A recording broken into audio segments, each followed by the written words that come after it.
Hi, my name is A. Allen, and I'm a Streetwise vendor, and we're here today to talk about Streetwise. You're watching Streetwise live on CAN TV channel 21. We're also streaming live on cantv.org/hotline. And joining the conversation is Suzanne Haney. This is our editor of Streetwise. Thank you so much, Suzanne, for coming on the show. Thank you for having me. And this week, Streetwise is about sacred grounds. And sacred grounds is actually Bronzeville. And Suzanne Haney had a chance to interview Tomeo Black. And it's a very good story. We're not going to tell you all of it because we really do want you to get the paper. We really do want you to get the paper. But before we get started, I'd like for you to know, if you're out there and you're not working, you can become a vendor too. The vendor's orientation is Tuesday and Thursday at 10 o'clock. You come to 4554 North Broadway. It's right off the red line on Wilson. You take the red line to Wilson and you get off at Wilson and come around the corner, you'll be right on Broadway. And you'll be at 4554 North Broadway. All you have to do is come up to Suite 350. We also have a Streetwise employment program. Okay, you can come in and talk to Miss Allie Maloney, or either you could call and make an appointment. Come in at call at 773-334-6600. Okay, the choice is yours. But I want you to know that Streetwise is a global network of papers. Okay, Streetwise is. We have 100 street papers in 34 countries, wrote in 24 languages, 9,300 vendors, and 21,000 vendors earn income. 21 vendors earn 21,000 income per year. 21,000 vendors of street papers around the world. Around the world. With different names. They aren't all named Streetwise. Right. They're not named Streetwise, but we do have 2,000 volunteers, and every month vendors collectively earn 2.5 million euros, which is a little bit different from U.S. money. And it's 24 million papers are sold across the world in the past year. Okay, and we have 5.5 million worldwide readers. That's a total total of 42.2 million U.S. dollars every year in the pockets of vendors. Yeah, that's if you're not working and you want to earn some money, we recommend that you come down to Streetwise and let us get you started with the orientation Tuesday and Thursday at 10 o'clock.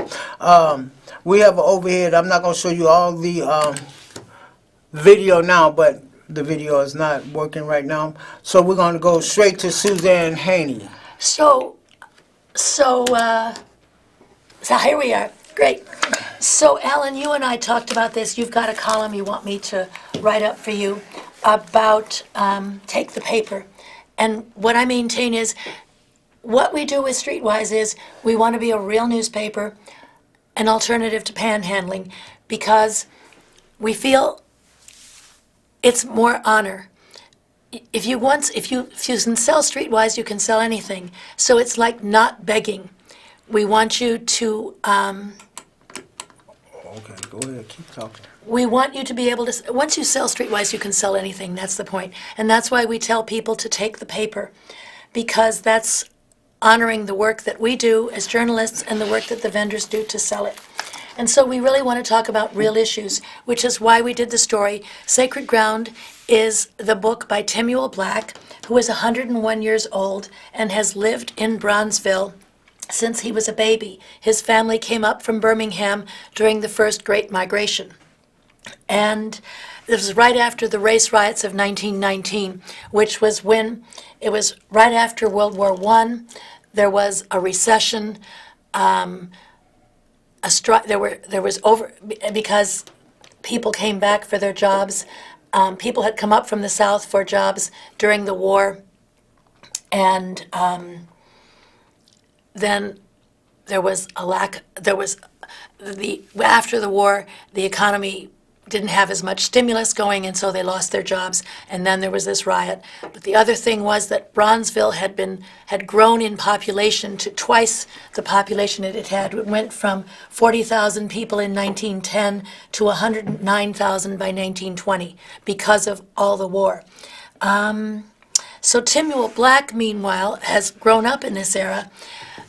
And he said, even when the Depression was at its worst, the sense of poverty never seemed that overwhelming. We always lived in and around fairly prosperous neighbors, doctors, lawyers, railway porters, and postal workers. And again, it was the Depression, so everybody was poor. So what he says is always there was the music. In the 1910s and the 1920s, there was an area called the Stroll, which was State Street between 26th and 39th Street. And there were so many nightclubs that they used to say you could put a horn in the air and it would play itself. Because everybody was listening to music. And Black says before air conditioning, people were having music out their windows. I mean, you could hear everybody's music. But the schools themselves promoted music. So he went to DuSable High School, and we'll show you a picture here of Captain Walter Diet. Captain Diet is right here. He was actually a captain in the Illinois National Guard, and he got a music. He started out as wanting to become a doctor, but then he decided he started playing music on the side, and it became lucrative. He got a job at Wendell Phillips High School, and then later DuSable, and he started the music program there. And he trained, I believe it's like 20,000 musicians between 1931 and 1961. And we have people who can tell you that he ran a really tight ship. He wouldn't let people, they had to be dressed right, they had to be on time, they had to know their music. And he ran several different bands at DuSable, and then at night he would come back and do rehearsals for the Hijinks show, which was a musical review and even a comedy review. And okay, this is a picture of Nat King Cole. So Timuel Black actually sat in front of Nat King Cole, and Nat King Cole dropped out of school in 1934 when he was a junior. Because what happened was Bronzeville, people couldn't move out of Bronzeville because the laws wouldn't let whites sell to blacks besides a riot, they just wouldn't let them do it. And that wasn't until 1940 when the Supreme Court struck that down. So at any rate, Bronzeville was so crowded, DuSable went to shifts in high school. And Nat King Cole played at a nightclub to help his family economically. They needed the money. It was the Depression, but they still needed the money as well.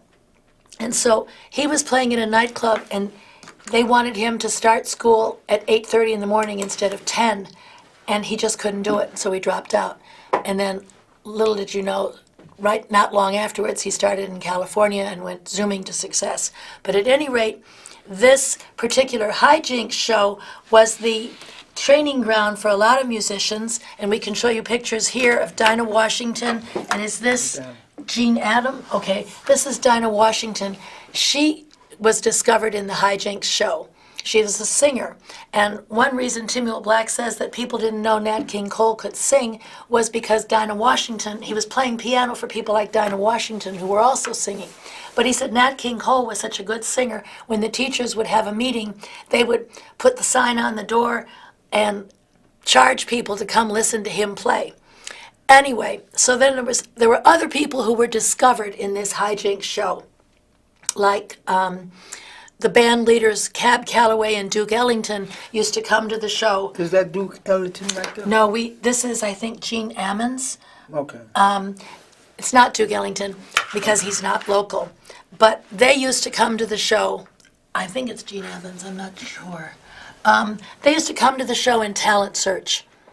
And so this is kind of a question that, the reason I put this in the paper is that, Alan, I think, you look at all the kids today, they go to school. I think the same thing. They want to earn money for their families, and maybe they love music. It's not jazz anymore, it's hip hop, but it's some kind of music.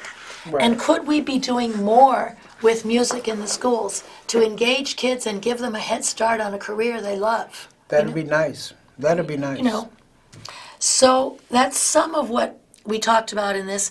And then we talked about Timuel Black. Also, he was a teachers union activist, and so he was elected president of the local Negro American Labor Council, which was headed by A. Philip Randolph, who was the sleeping car porters, which was a huge union. And so Randolph selected Black to be the Chicago coordinator for the 1963 March on Washington, where Dr. King gave his I Have a Dream speech. And so then he also helped Dr. King, he helped Dr. King with some of his organization in Chicago. For example, Dr. King was encouraged to come north by President Johnson, because it's like, well, you can do so much in the South, but you got to show that segregation exists in the North too, with slum housing. So that was why King chose a northern city, and there were a lot of cities. Well, Chicago was one of the cities that wanted him. For example, one of Timuel Black's classmates from DuSable also knew Dr. King at Morehouse College, and that was A.P. Patterson, I think it was Abraham Patterson of Liberty Baptist Church. He wanted him to come here. And there were some other people who wanted him to come here. And so, When he did come here, let me ask you something. When he did come here, where did he actually march, and for what reason did he march in that particular area? okay, so he stayed over on the west side. He stayed over around 1500 South Hamlin, around Lawndale. We talking about Martin Luther King. Martin right? Luther King. Okay. He came in 1966. And what they marched for was to end segregation in housing, because what was happening was whites were paying less for better housing than blacks were. So they were trying to open up new neighborhoods. So one of the neighborhoods he marched in was the southwest side, Marquette Park. And that was all Polish and Lithuanian. And the violence was really bad. I mean, that's what Timuel Black said. He said, I could do nonviolence in the South, but I wasn't going to do it in the North. If someone hit me over the head, I was going to fight back. Retaliate. And that's what happened. Dr. King got hit by a rock Okay. on the southwest side, Right. and he got up and he, marched on. He Right. said, I've never seen this even in the South. But still, I asked Timuel Black, I said, okay, could any other city have been better? And he said, no. It would have been the same any other city, and no other city would have given him the support in terms of community, churches, politics. This was as good as it was going to be. Of course, Dr. King said they at the end of his campaign, they had like a forum, and the mortgage bankers agreed to make loans regardless of race. City officials agreed to build housing of limited height. But a year later, basically, they said they reneged on that. It didn't happen. Okay, let me ask you one question. Okay, concerning the housing that was in Bronzeville, how were the people living?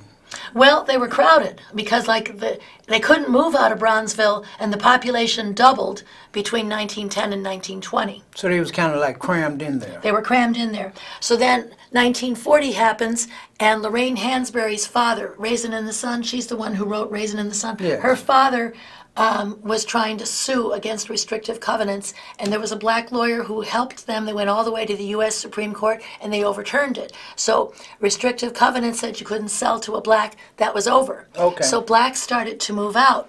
Same time happening. More blacks are moving in with the second wave of the Great Migration. That's 1940 to 1970. These are the people who might have been sharecroppers, and they didn't have as much benefits as the people who came in the first wave. The sharecroppers really wasn't that well educated, right? Well, I think you said you had a friend who told you it was like one step above slavery. You Yeah. weren't a slave, but you were still on a plantation. Yes. And they weren't doing much for you. Right. So Timuel Black says we could have done more for blacks in the second wave of the Great Migration. Okay. We should have stayed a little bit more together, because then they would have had the benefit of lawyers and doctors like we did in the first wave. We would have had a Mentors. community, mentors, people who could provide a job, etc. But the other thing though is he wanted to be positive. He said, I want to be positive about what was happening, because he said, okay, so Timuel Black you could only go to two schools in Bronzeville, Wendell Phillips or DuSable. So 1977, the first Mayor Daley dies, and blacks aren't able to get Wilson Frost to be able to be, he's mayor pro tem, but they aren't able to get him to be mayor. Okay. So they're starting to coalesce their power, and 1982 they start saying, how about you, Mayor Washington, Harold Washington. Harold Washington. And now Harold Washington went to Roosevelt University with Timuel Black on the GI Bill after World War II. So he winds up knowing everybody in Bronzeville, because again, he went to high school with him, okay? Right, right. Okay, so Mayor Washington, or Harold Washington says, okay, the community has to register 50,000 new voters and raise $100,000. So Black and Ronald Robinson, who's founder of the African American Patrolmen's League, they visited Ed Gardner, who's the founder of Soft Sheen Products, and Gardner committed $250,000. And then Johnson Publishing's John Johnson and Dempsey Travis, who's a real estate magnate, they raised another $1 million, and they registered, I think, 100,000 voters. 50,000. 50. Well, they got their voters. Right. So anyway, Black helped Washington craft his platform, and then they wound up getting a coalition together. They got Chuy Garcia and Luis Gutierrez and white community organizers like Slim Coleman and Helen Schiller on the north side, and that coalition beat the white Republican candidate for mayor, and that's how Washington got in. Yeah, I remember that. Yeah, that was a real good thing. And Mayor Harold Washington, he went to what, DuSable too? Harold Washington went to DuSable too. I don't think he was quite the same era as Timuel Black, but again, Timuel Black knew him from college. Okay, let me ask you something. When you talk to Timuel Black, you say he was, I know he's 101. You mentioned that in the article. So you say he was like coherent Of course he was. at Yeah. 101? Yes, he was. He explained all this and remembered all of Well, that? some of it was in the book, Some of it, okay. and some of it, was, yes, some of it I got from him. Like, I asked him about what did you think we should have done for the second wave?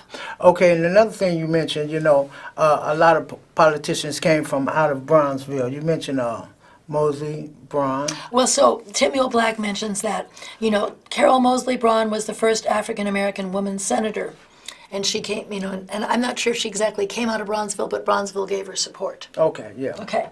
And then, of course, he also helped Barack Obama from the area around Washington Park. Washington Park used to be an area where there was a lot of talk, political talk going on. There'd be speakers, and so you'd hear people there.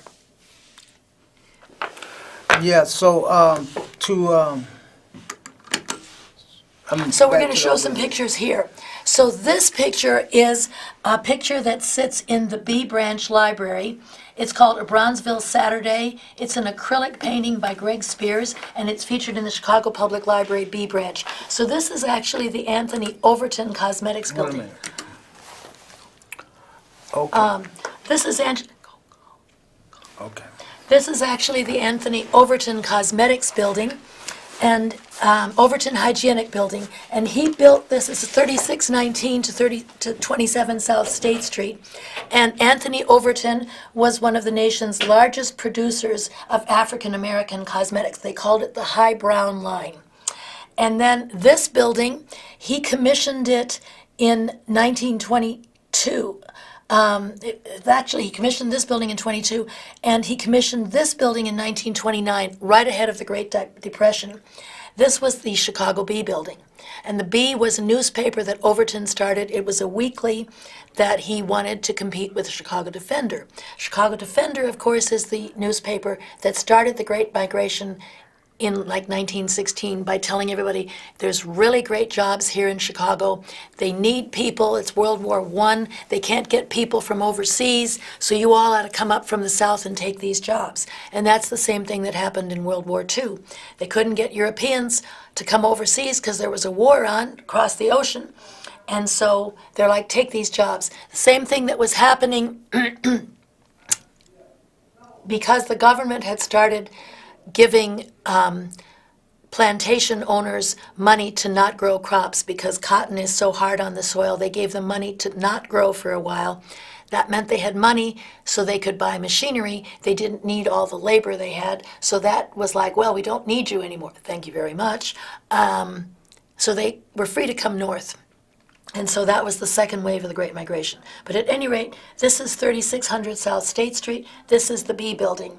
But what Timuel Black is saying in the story is it's not about the buildings. It was about the people. It was about the networking. It was about all these people out on the street. They didn't have TV and they barely had radio in these days. So here they all are. They're listening to music and they're making their own opportunities because they're out there talking to each other. They're finding each other jobs. He was saying what a great thing it was to be able to have a job when you're a teenage boy. Maybe there was a grocery store and you're a teenage boy, you're a delivery, and you're maybe walking home slowly, but you're, helping your family and you're making friends on the way, but you're working in the community. And that was a huge thing for kids. So I can show you some more pictures. I don't think we've shown you a picture of Timuel himself. Well, this is him.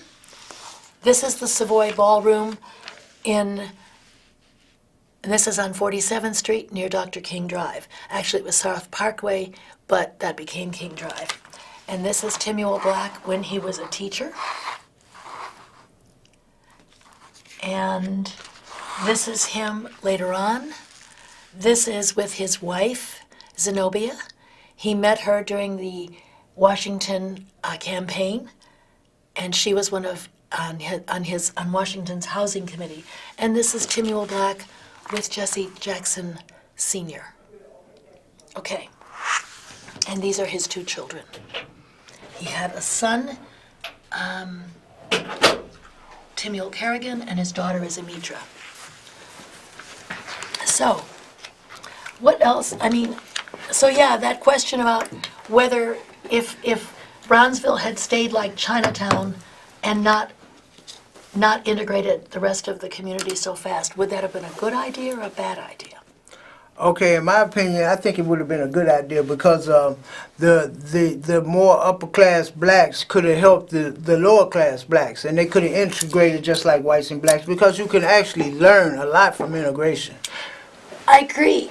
You hate to say that, but the other thing is Chicago was really kind of segregated every which way until the last 20 years. I mean, everybody was segregated in their little community. Whites too. Polish were in their community, Italians.